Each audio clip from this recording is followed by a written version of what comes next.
Hey everybody, Tim here. It's been quite some time, but as any of you who actually watch some of my videos, you'll know that this is it's a big part of my life doing the crafting stuff, but I do have a full-time job, a family, and all that type of stuff. So once in a while, I'll throw a video up. At one point, I was being decently consistent, but it's been quite some time. But I'm sitting here doing a little freehand scrolling on a piece of scrap here that was, I believe, cut the end off a belt or something. And just decided to make a video because I was thinking about a couple things. First, a tip. If you're somebody who is interested in tooling, particularly doing some of the work like you see right here, scroll work, or some of the Sheridan floral style, make sure you get yourself a pencil like this. And it is a focus. The brand's not the important part. It is, oh, the eraser's covering it. Apologize. Come on.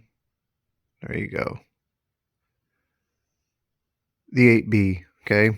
This means that it's very soft lead, not so soft that it's going to crumble like charcoal or something on here and smudge. It does smudge, but very easy to erase, but you do not have to put a lot of pressure on your work.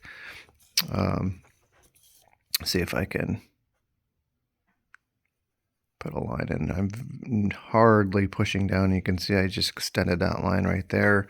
And you'll make your life a lot easier. I'm sure some of you have used number 2 pencils and found that when you go to dye your work, or after you've done all this knife work, tooling, doing the beveling and all this stuff, and then you're like, oh man, all these lines start popping out of nowhere because you pressed too hard with your number 2 pencil and it left a mark.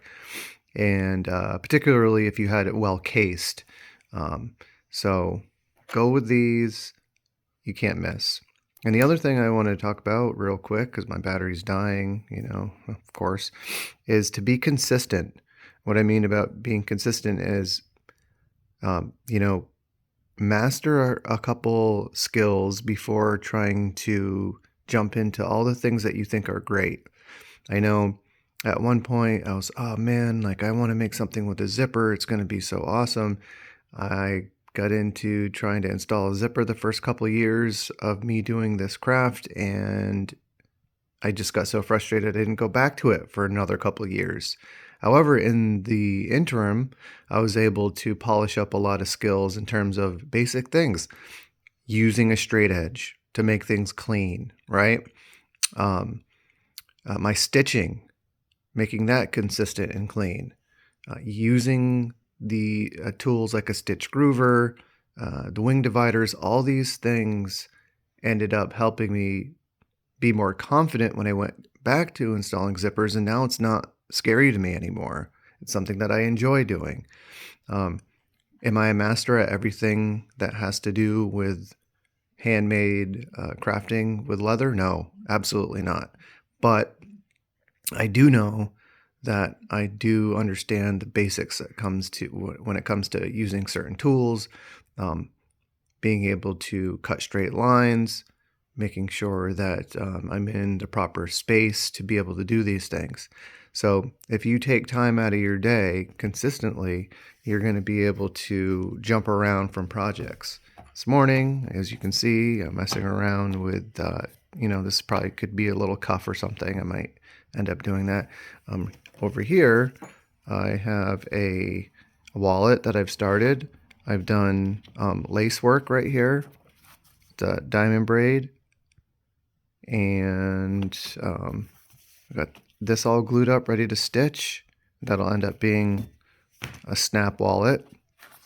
Over here, I am going to make a knife sheath with the snakeskin inlay And I always have a couple projects going on at one time, and I think it's super important that you don't overwhelm yourself, but you do have projects that you're working on, setting aside, going back to, especially if you are not somebody who's doing this full time. Obviously, if you have orders out, you want to be. Um, I'm speaking in terms of somebody who's doing this as a hobby.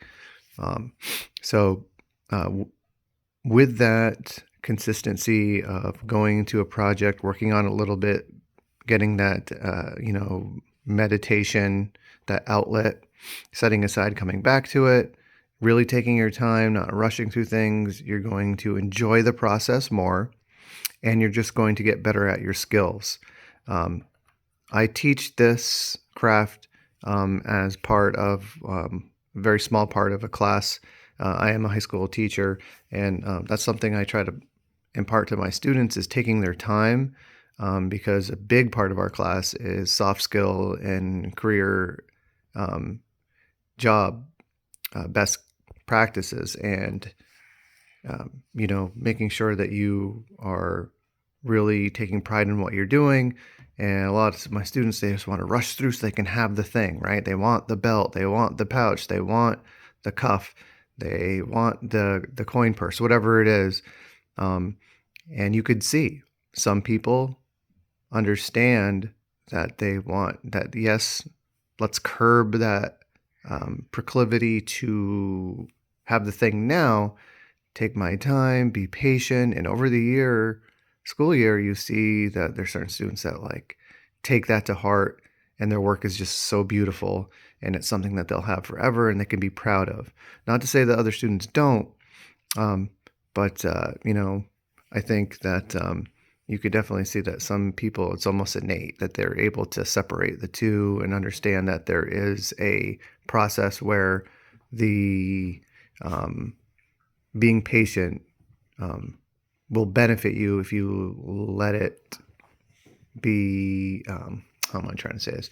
If you let your, if you're patient, the outcome will be worth it. So I just wanted to throw that out there. Be consistent and be patient, and your work will get better. It seems like it's taking forever when you're first starting off in that first couple of years, but you'll get to a point where your work will be to a point where you can be happy to bring it to a farmer's market, craft fair, give it as a gift to somebody, and feel confident that they'll have it for a very long time, as long as it's conditioned and cared for. Anyway, just wanted to put that up there, put that out there, excuse me. My dogs are kind of acting up over here. There's one of them. She's fine, but the other one's kind of jumping around behind me. Sorry for the shaky camera work as always, and hopefully I will be able to post another video before another year or two passes. But I appreciate you taking the time to watch. Embrace your creativity. Peace.